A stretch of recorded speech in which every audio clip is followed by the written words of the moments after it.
Bismillahirrahmanirrahim. Assalamualaikum warahmatullahi wabarakatuh.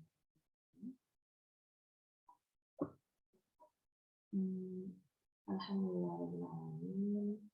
Alhamdulillahirrahmanirrahim. Bismillahirrahmanirrahim. Wabi Muhammadin nabiyyin wa rasulullah wa bizidni amman wa bizidni fahman birahmatillahi alhamdulillah. Wa bismillahirrahmanirrahim. Wa fi amri wa hlul 'uqdatam min lisani yafqahu qawli.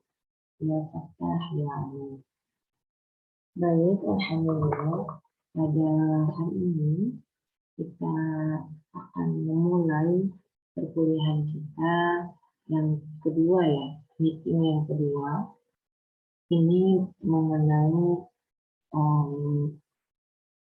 dasar-dasar dari ekonomi internasional yang akan kita pelajari selama 1 semester. Jadi hari ini saya akan menjelaskan what is international economic about. Jadi apa yang ada di dalam ekonomi internasional itu? Apa sih yang dipelajari?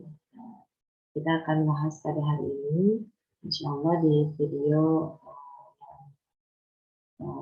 kalian dengarkan ini.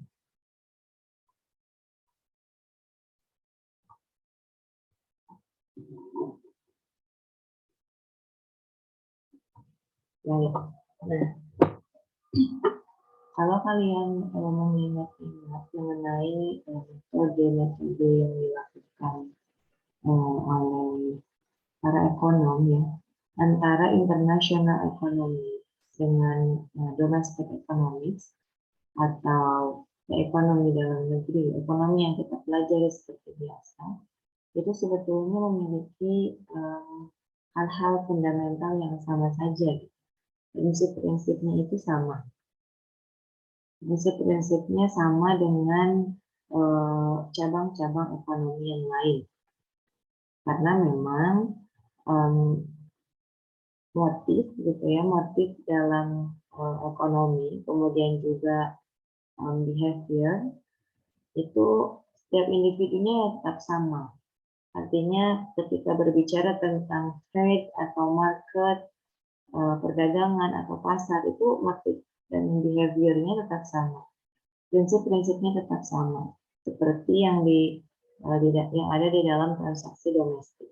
Nah, hanya saja bedanya dalam international economics atau ekonomi internasional ini beda concernnya saja, beda ruang lingkupnya.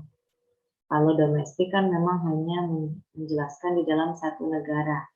Tetapi ketika kita menariknya ke dalam international economics, maka hal-hal yang berkaitan dengan alokasi sumber daya di dalam sebuah perekonomian, nah itu berlaku antar negara, baik itu bilateral antara dua negara ataupun multilateral, jadi antar beberapa negara seperti itu. Jadi prinsipnya sama, hanya saja ruang lingkupnya saja yang berbeda. Nah, kira-kira apa saja hubungan yang ada di dalam ekonomi internasional ini? Yang pertama ada tentu saja perdagangan. Nah, ini yang paling penting. Kemudian juga ada investasi, ada utang piutang. Nah, antar negara juga kan ada saling berhutang. Ada bantuan, juga ada kerjasama internasional. Nah, lalu siapa saja sebetulnya yang terlibat di dalam ekonomi internasional ini? Nah, yang pertama tentu saja adalah pemerintah. Kemudian juga ada perusahaan dan ada organisasi-organisasi internasional. Nah, mereka lah yang nantinya berperan di dalam di dalam hubungan ekonomi internasional antar negara. Nah, selain itu ada konsekuensi-konsekuensi yang dihadapi oleh setiap negara ketika mereka membuka perekonomian mereka, artinya ada hubungan internasional dengan negara lain. Nah, apa saja? Yang pertama di sini ada pergerakan dari sumber daya. pergerakan dari sumber daya yang ada di dalam sebuah negara atau faktor produksi seperti tenaga kerja, kemudian modal, itu pergerakannya itu agak sulit. Kalau dalam satu negara itu kan mudah ya, relatif mudah. Karena jangkauannya juga dekat gitu. Tapi kalau kita sudah masuk ke internasional atau antar negara, itu mobilitas ya atau pergerakan dari sumber daya produksi itu menjadi relatif lebih sulit. Nah, itu konsekuensi yang pertama. Nah, yang kedua, ada perbedaan-perbedaan di dalam hal-hal berikut. Yang pertama, sistem keuangan. Itu saja berbeda antara negara. Kemudian perbankan, bahasa, ya, bahasa juga sama. Kemudian juga culture atau budaya, politik juga tentu saja nanti akan berpengaruh ya di dalam international economics.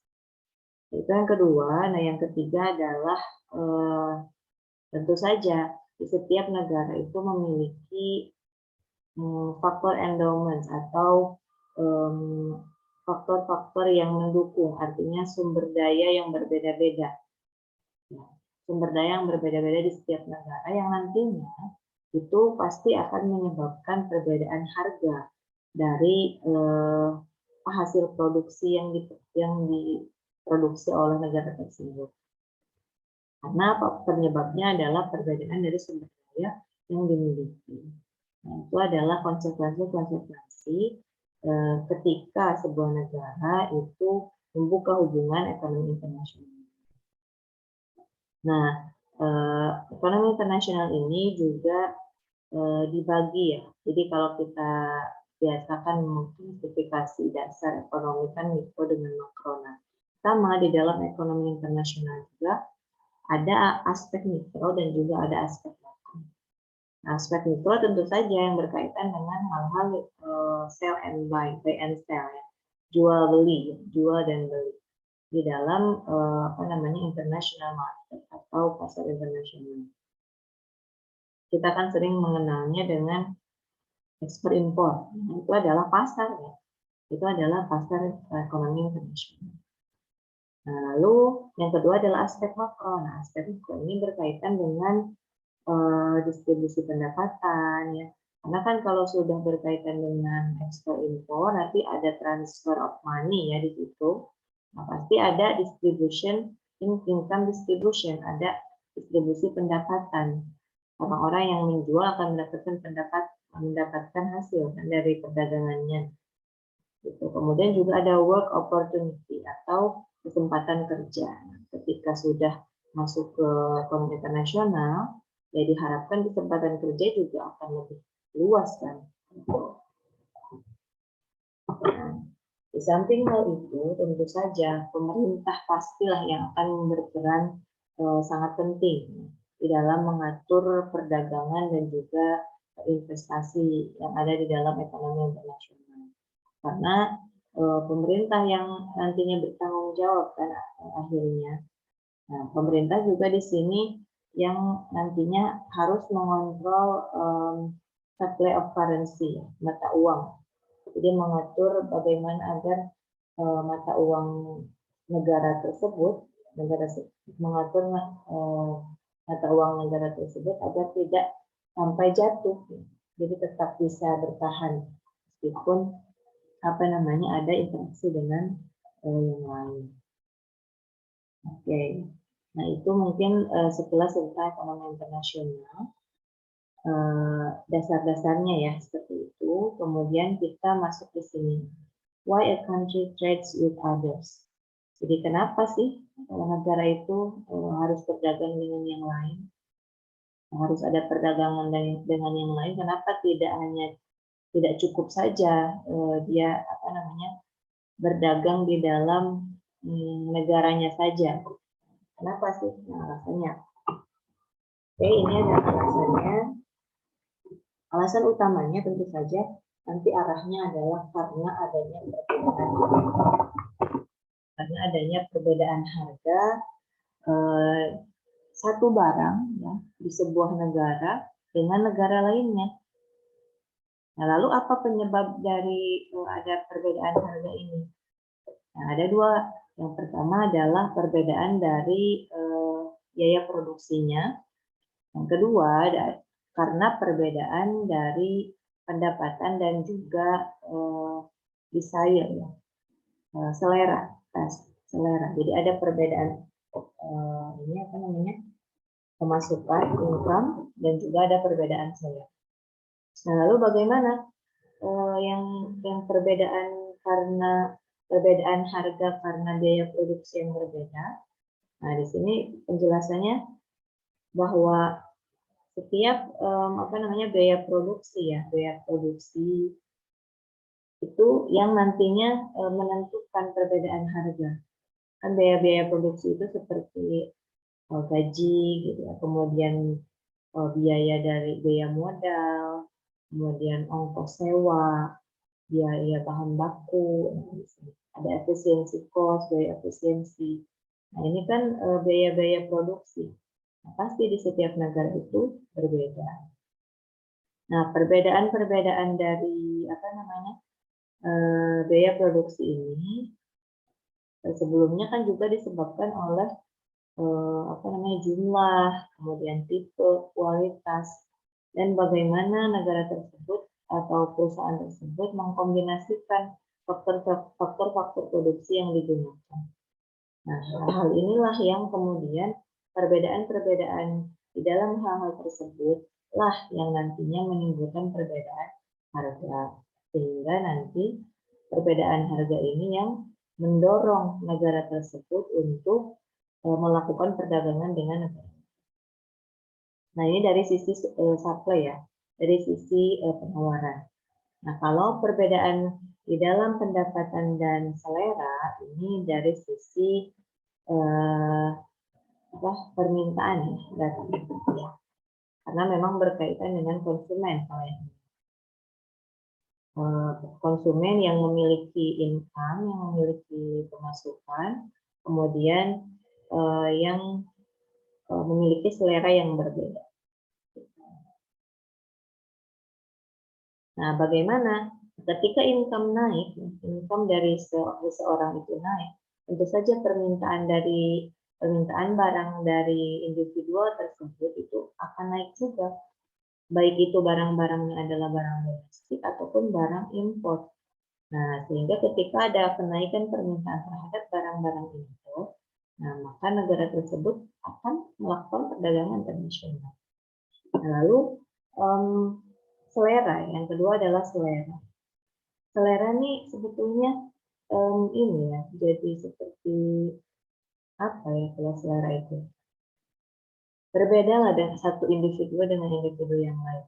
Jadi gini, meskipun negara tersebut sudah menyediakan barang, ada gitu ya, tas misalkan, tas banyak kan Indonesia produksi tas banyak, apa namanya, di mana di Bandung mungkin ya, atau pokoknya yang lokal-lokal UMKM itu kan banyak. Tapi tetap saja selera kan, ada selera orang-orang yang memang tas dari Paris, tas dari Amerika, itu kan tetap saja apa namanya, mendorong pemerintah untuk mengimpor gitu, mengimpor barang tersebut dari negara lain. Karena apa? Karena alasannya selera. Tetap mereka karena seleranya tas dari luar negeri, maka tentu saja orang-orang ini atau konsumen ini akan membeli. Nah, makanya pemerintah kemudian mengadakan atau mengimpor barang.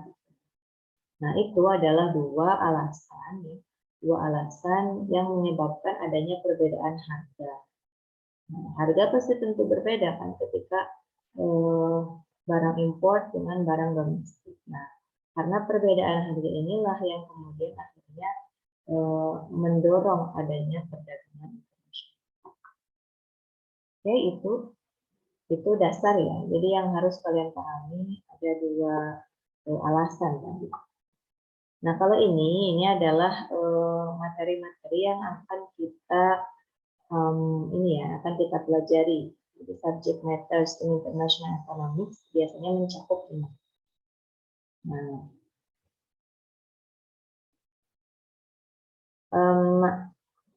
Hal-hal yang ini ada 7 tema ya. Di sini kalau di dalam bukunya Krugman ini ada 7 tema yang dipelajari oleh kita gitu ya sebagai mahasiswa ekonomi dalam hal ekonomi internasional. Jadi hal-hal inilah yang nanti dipelajari dari sisi isu ya, ada problems di dalamnya, kemudian bagaimana sih interaksi-interaksinya.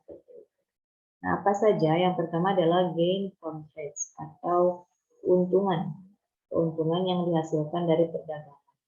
Yang kedua adalah pattern of trade atau pola perdagangan. Yang ketiga adalah protectionism. Ada proteksi ya. Proteksi ini biasanya dilakukan oleh pemerintah.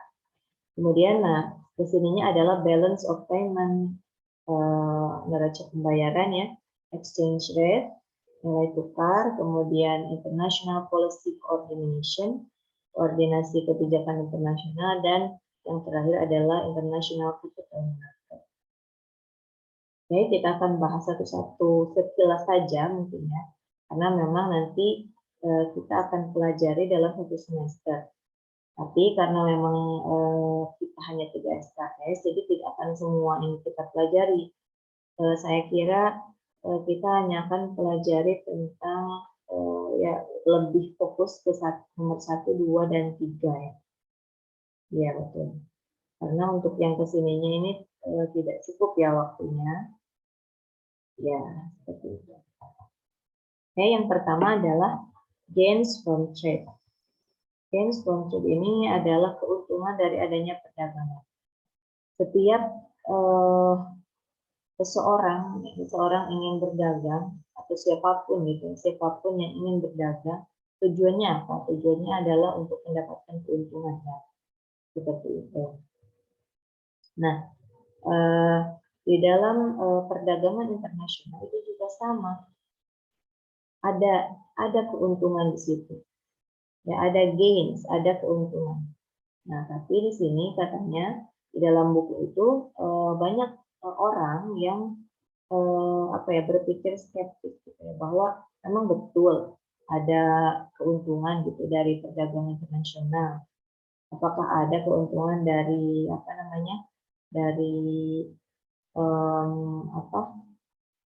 perbedaan produksi ya, yang kemudian nantinya mendorong ada tukar menukar barang gitu. Karena mereka beranggapan bahwa ada perbedaan yang sangat besar di dalam satu negara dengan negara lain. Tadi kan ada perbedaan dari sumber daya, kemudian ada perbedaan dari moda dan lain sebagainya. Apakah dari situ tetap akan menguntungkan? Nah, kemudian dijawab tentu saja insight dari adanya ekonomi internasional itu adalah gain from trade. Ada keuntungan ketika sebuah negara itu menjual baik itu barang ataupun jasa ya. Jadi mereka saling jual beli.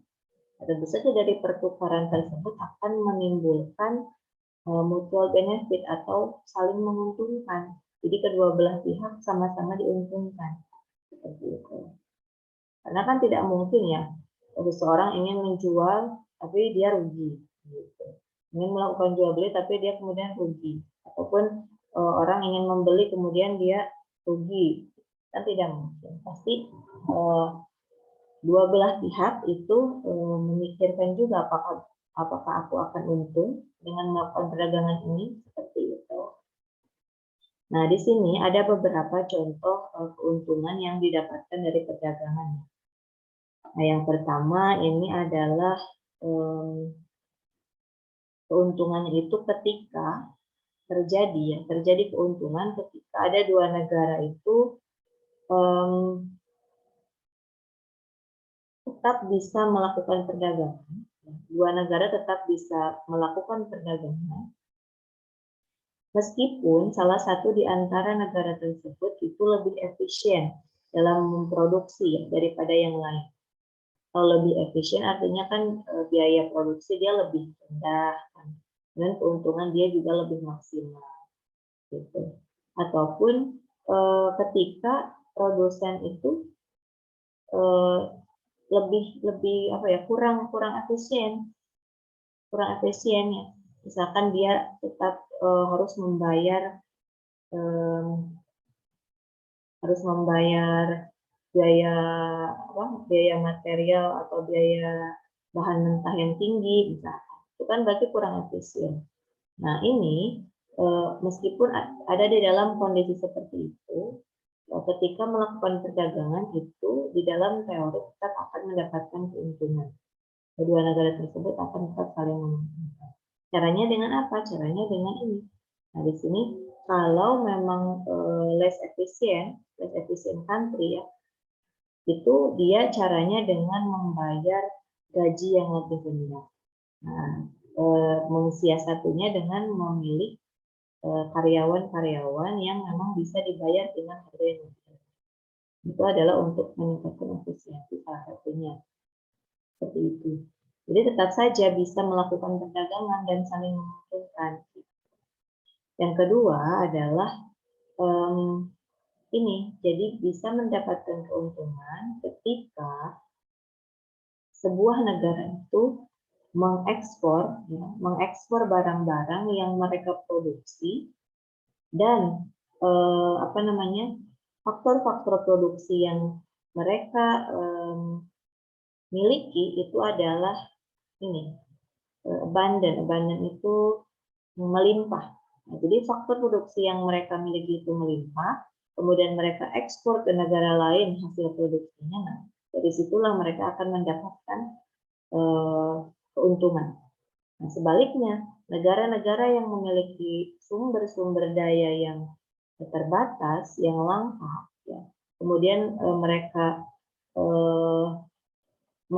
tetap memproduksi, tetapi sangat tidak menguntungkan kan. Nah, akhirnya mereka mengimpor barang tersebut dari negara lain karena di negara mereka kalau produksi itu biayanya mahal.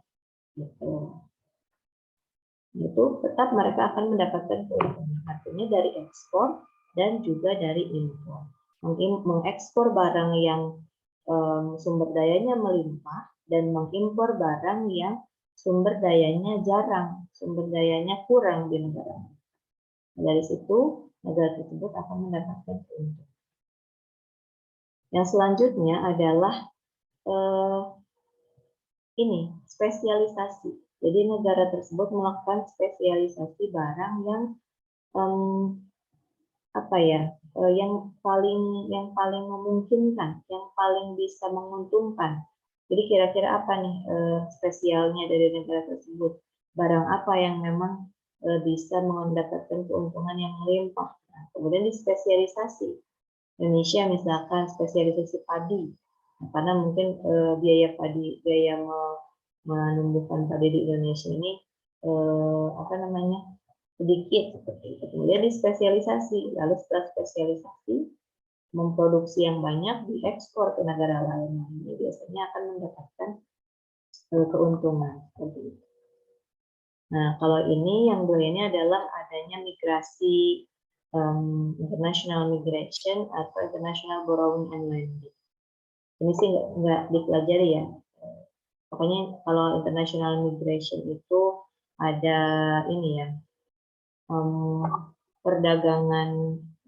perdagangan sih berarti kan tukar menukar tenaga kerja ya. Saat ini kan banyak ya tenaga kerja dari Cina yang masuk ke Indonesia, nah itu masuk ke dalam international migration.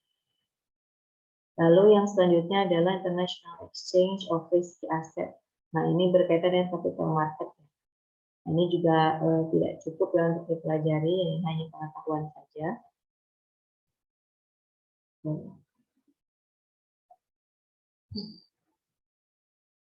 Nah,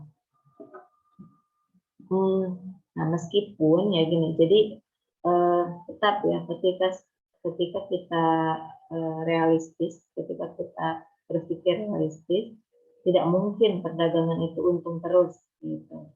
Tidak mungkin setiap orang melakukan ekspor impor kemudian mendapatkan keuntungan terus. Nah, di dalam international trade atau perdagangan internasional juga mungkin ya, ada kemungkinan kelompok-kelompok gitu, kelompok orang yang dirugikan dari adanya perdagangan. Jadi itu apa ya, ininya lah, negatifnya. Negatifnya seperti apa? Nah, biasanya ini yang dirugikan dari perdagangan dilihat dari sisi distribution of income atau distribusi pendapatannya. Distribusi pendapatan ini maksudnya biasanya negatifnya adalah adanya ketimpangan. Jadi yang kaya tetap kaya, yang miskin tetap miskin, seperti itu. Ini adalah salah satu kerugian yang ada di dalam perdagangan internasional. Lalu di sini juga selain detailnya, ya perdagangan ini bisa merubah distribusi pendapatan antara pekerja dan pemilik modal. Gitu. Pekerja bisa saja dia menjadi lebih banyak pendapatannya ataupun bisa jadi lebih sedikit. Lalu kalau ini, nah ini contohnya sih kalau yang ini. Contoh yang barusan ya, yang kena dampak buruknya dari perdagangan internasional. Di sini contohnya adalah industri-industri yang memang based on machinery ya. Itu contohnya adalah industri tekstil, power looms ya. Nah ini mereka tentu saja ketika ada impor tekstil yang diimpor dari negara lain, mereka akan kena dampaknya. Nah ini adalah berarti sebagian orang yang memang kena dampak, dirugikan dari adanya perdagangan internasional. Lalu ada lagi yang lain, ini nelayan, contohnya di sini. Nelayan kan mereka memakai skill ya ketika menangkap ikan.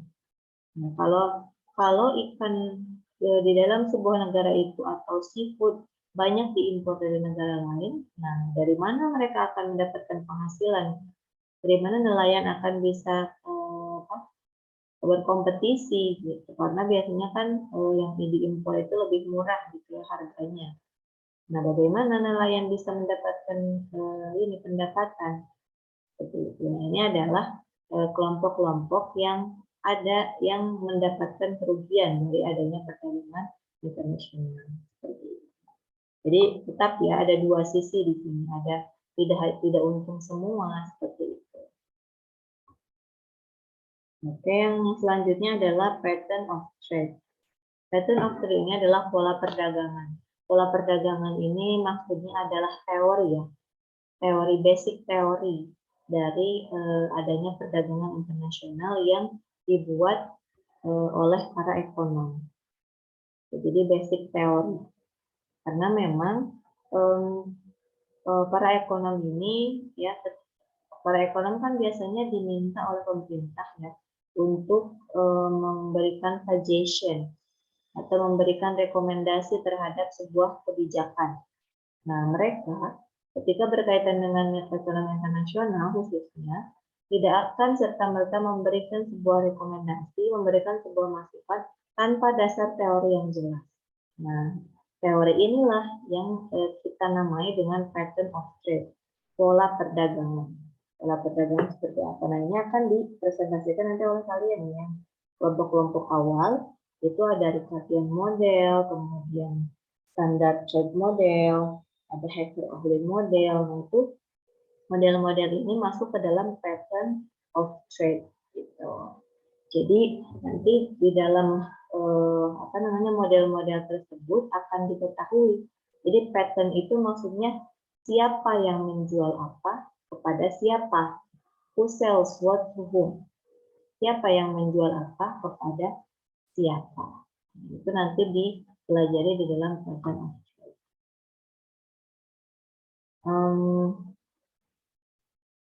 Nah ini kalau ini adalah contoh ya. Contoh-contoh penyebab dari pattern, dari perdagangan, dari pola perdagangan. Penyebabnya di sini ada cuaca. Ada cuaca, kemudian juga ada resources atau sumber daya. Nah, cuaca dan sumber daya ini yang nantinya juga menimbulkan perbedaan di dalam trade pattern dari beberapa barang. Gitu. Di sini contohnya ya, kenapa sih Brazil itu mengekspor kopi? Kenapa Saudi Arabia mengekspor oil? Kalau yang pertama kan Brazil, kenapa sih dia mengekspor kopi ya? Berarti pola perdagangannya adalah dia mengekspor kopi. Kenapa penyebabnya? Penyebabnya karena kopi tumbuh di Brazil. Cuacanya bagus untuk menumbuhkan kopi, sehingga Brazil ekspor kopi. Lalu kenapa sih Saudi Arabia itu mengekspor minyak? Ya memang minyak ada di sana. Saudi Arabia memiliki sumber dayanya, gitu, melimpah di sana sehingga dieksporlah ke negara lain. Nah, itu adalah contoh-contoh ini, contoh penyebab ya, bukan penyebab ya, penyebab. Kenapa negara itu mengekspor apa? Kenapa negara itu mengimpor apa? Nah, itu adalah trade patterns ya, pola perdagangan seperti itu. Nah, kalau contoh yang bawah ini mengenai manufaktur dan jasa. Yang sama lah gitu ya, kenapa US ini mengekspor pesawat, karena kan mereka mungkin di sana memproduksi seperti itu, sehingga bisa mengekspor ke negara lain. Nah, makanya di dalam pattern of trade ini ada dua tipe perdagangan, ada inter-industry trade dan intra-industry trade. Nah, ini adalah perbedaan berdasarkan pattern of trade. Kalau inter-industry trade atau perdagangan interindustri ini berdasarkan pada perbedaan-perbedaan yang ada di antara negara, perbedaan across country. Kalau intra-industri, ya, jadi ini perbedaannya berdasarkan dari ukuran pasar dan juga ini terjadinya di dalam negara yang sama. Jadi misalkan Indonesia memproduksi padi, Thailand juga memproduksi padi. Nah, sama saling ekspor nih, saling ekspor impor antara Indonesia dengan Thailand kan sama-sama produksi padi, tapi market size-nya berbeda. Nah, itu adalah intra-industry trade.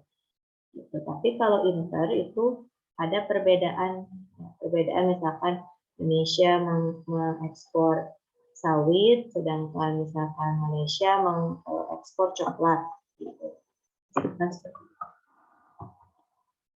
Nah, itu adalah pattern of trade. Sekarang adalah proteksi. Nah, proteksi ini dilakukan biasanya oleh pemerintah. Jadi tidak serta-merta ketika pemerintah itu membuka perdagangan internasional lalu membiarkannya begitu saja, tidak, karena memang harus ada kontrol. Kenapa? Untuk memaksimalkan keuntungan dan juga meminimalisir kerugian. Nah, dan tentu saja pemerintahlah yang bertanggung jawab ya nantinya, yang bertanggung jawab mendukung atau menyokong orang-orang atau kelompok-kelompok yang mendapatkan kerugian dari adanya perdagangan internasional. Seperti contohnya tadi nelayan ya, nelayan domestik ataupun industri-industri domestik tadi, domestik tekstil ya, yang UMKM misalkan. Nah, itu pemerintah yang bertanggung jawab. Nah, sehingga dengan adanya proteksi, kebijakan-kebijakan proteksi itu akan istilahnya meminimalisir kerugian dari kelompok-kelompok tersebut. Jadi tetap ada perdagangan internasional, tetapi bagaimana agar keuntungan perdagangan internasional itu merata. Nah, dengan adanya proteksi dari pemerintah seperti itu. Jadi kan biasanya industri-industri domestik ini kan mereka kurang siap berkompetisi dengan industri-industri internasional karena perbedaan-perbedaan dari banyak hal ya, termasuk mungkin faktor produksinya yang berbeda, daya modal yang berbeda seperti itu. Nah, sehingga biasanya pemerintah untuk memproteksi mereka, untuk melindungi industri domestik itu ya melakukan kebijakan. Contohnya apa? Membatasi impor. Jadi impor tetap masuk tapi dibatasi. Itu adalah untuk memproteksi industri-industri domestik. Atau misalkan memberikan subsidi ekspor ya, kepada UMKM-UMKM yang ingin go internasional seperti itu. Ya, karena pemerintah lah yang bertanggung jawab atas semua kelompok. Jadi orang-orang eksportir atau importir itu juga tetap diuntungkan, tetapi industri-industri domestik juga tidak hancur. Nah, makanya di situ di dalam ekonomi internasional juga dipelajari proteksionisme. Ya, kebijakan-kebijakan proteksi. Nanti ini juga akan dipresentasikan ya, tentu saja oleh kelompok berapa nanti. Apa saja sih kebijakan-kebijakan yang biasanya ada di dalam ekonomi internasional? Oke, kalau ini hanya berkaitan dengan ini ya.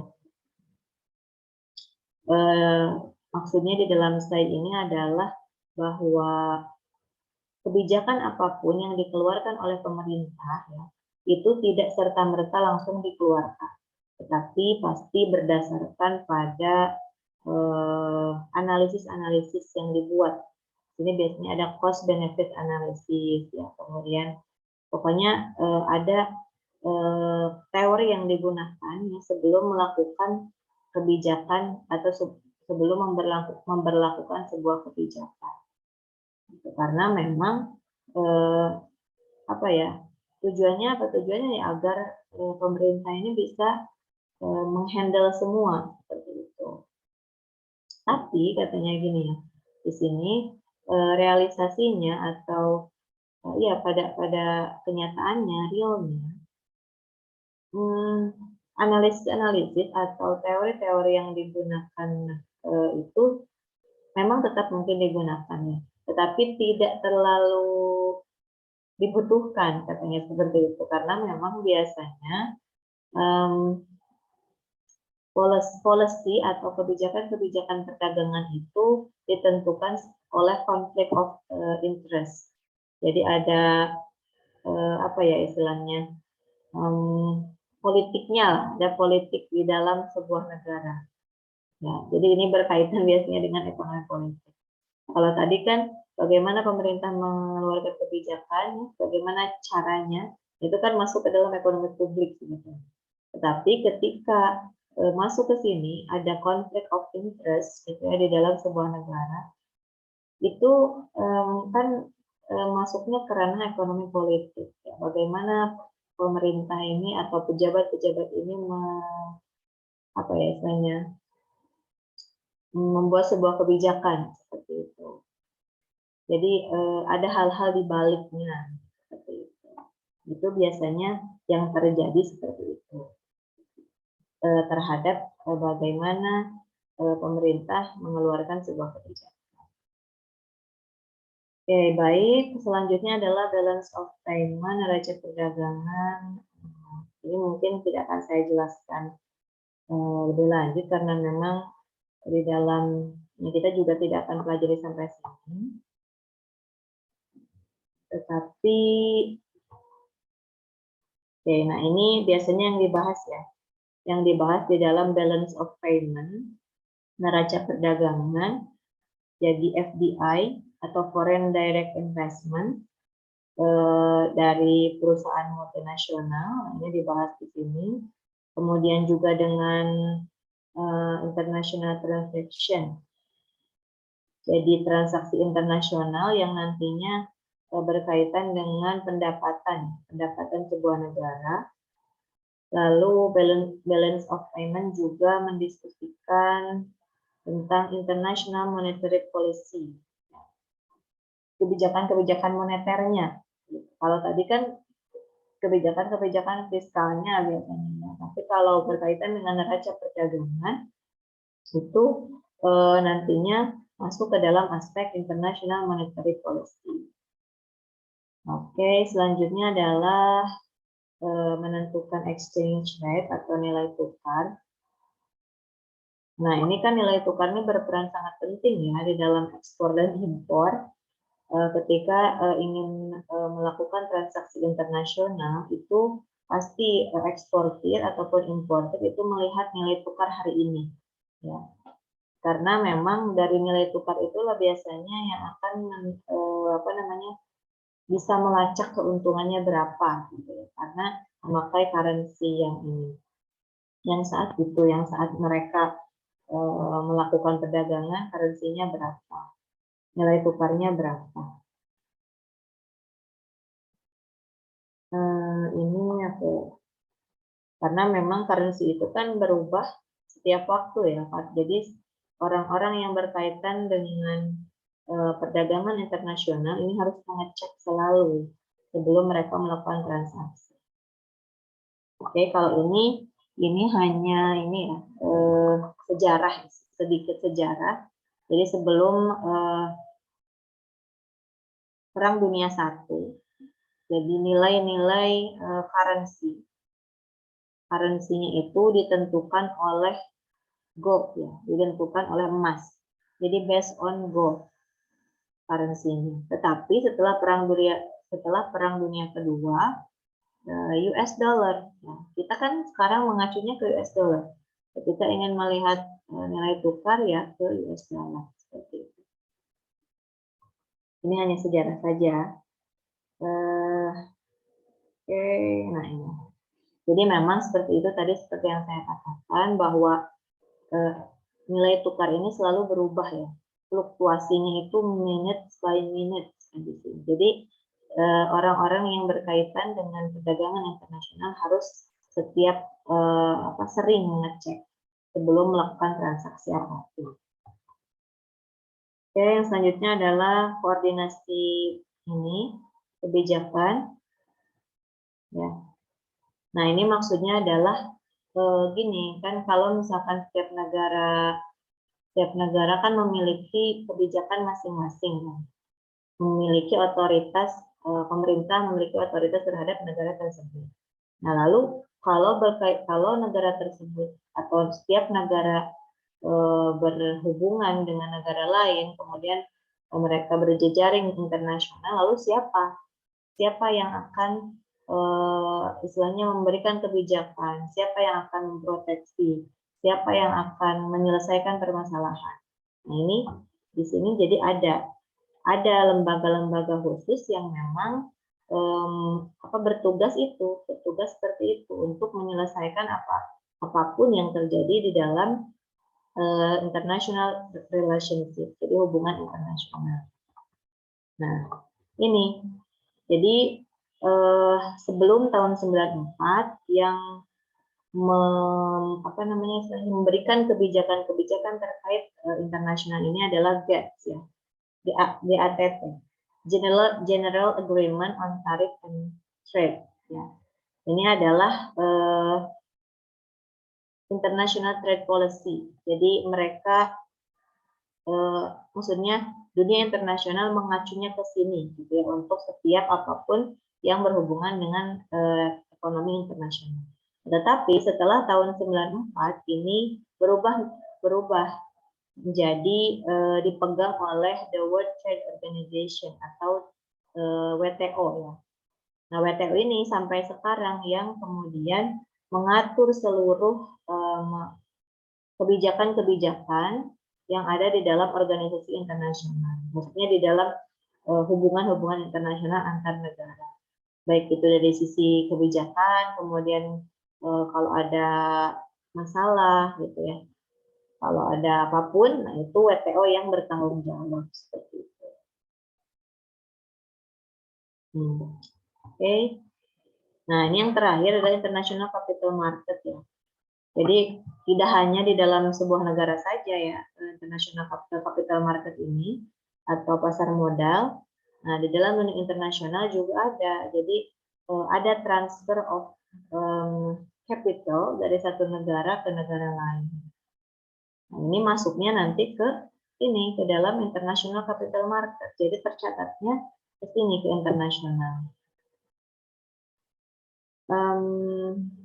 Jadi tidak hanya ekspor impor barang saja ya, tetapi di sini juga istilahnya ada ekspor impor uang, ada ekspor impor modal gitu. Ini masuknya ke dalam international capital market.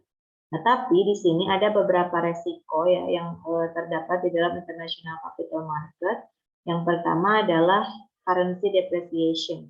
Jadi ada depresiasi mata uang. Jadi gini, kalau misalkan euro itu sedang jatuh ya, sedang jatuh daripada dolar, maka orang-orang Amerika yang membeli euro, yang membeli surat utang base-nya euro, itu mereka pasti akan rugi. Gitu. Nah, itu kan ada currency depreciation. Jadi akibat dari mata uang yang jatuh, maka yang mereka beli, di sini kan contohnya bonds ya, surat utang yang mereka beli akhirnya yang menggunakan currency tersebut akhirnya jatuh juga, mereka mendapatkan kerugian. Itu currency depreciation. Atau ada national default. National default ini maksudnya adalah negara tersebut tidak bisa bayar hutang. Gitu.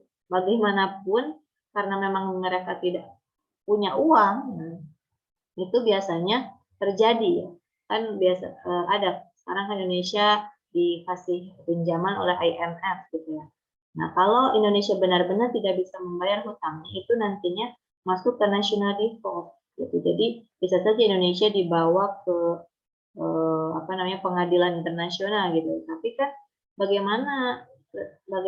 bagaimanapun meskipun dibawa ke pengadilan internasional karena tidak bisa bayar hutang ya tetap tidak bisa bayar karena tidak punya uang, seperti itu contohnya ya.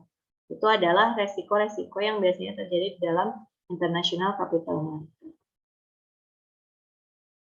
Nah, ini hanya perbedaannya. Nah, jadi ada dua di dalam international economics, itu terbagi menjadi dua ya. Ada trade, perdagangan, ada money, uang.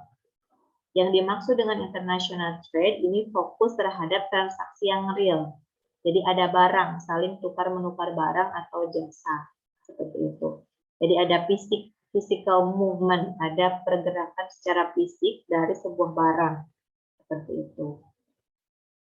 Nah, kalau yang kedua, ini adalah money, international monetary analysis. Ini tadi masuknya international capital market, itu salah satu yang masuk ke dalam international monetary. Atau tadi balance of payment, neraca perdagangan. Ini juga masuk ke dalam monetary side. Jadi dia bukan transaksi fisik, bukan transaksi barang antar barang, tetapi transaksinya uang, financial transaction. Seperti itu. Contohnya tadi ya, ada membeli surat hutang yang based on euro, kemudian tadi jatuh euronya akhirnya rugi. Nah, itu salah satu contoh dari international monetary. Jadi masuk capital market ke sini.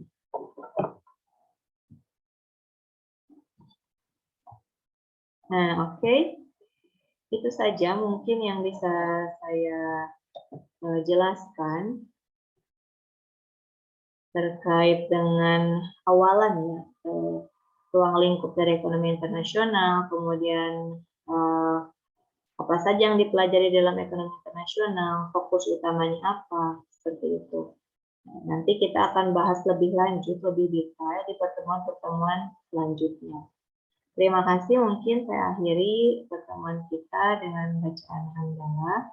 Bukan pertemuan ya, video ini. Mengakhiri video ini dengan bacaan hamdalah. Alhamdulillahirrahmanirrahim. Subhanakallahumma bihamdika asyhadu an la ilaha illa anta astaghfiruka wa atubu ilaik.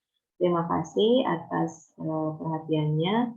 Mohon maaf atas segala kekurangan. Assalamualaikum warahmatullahi wabarakatuh.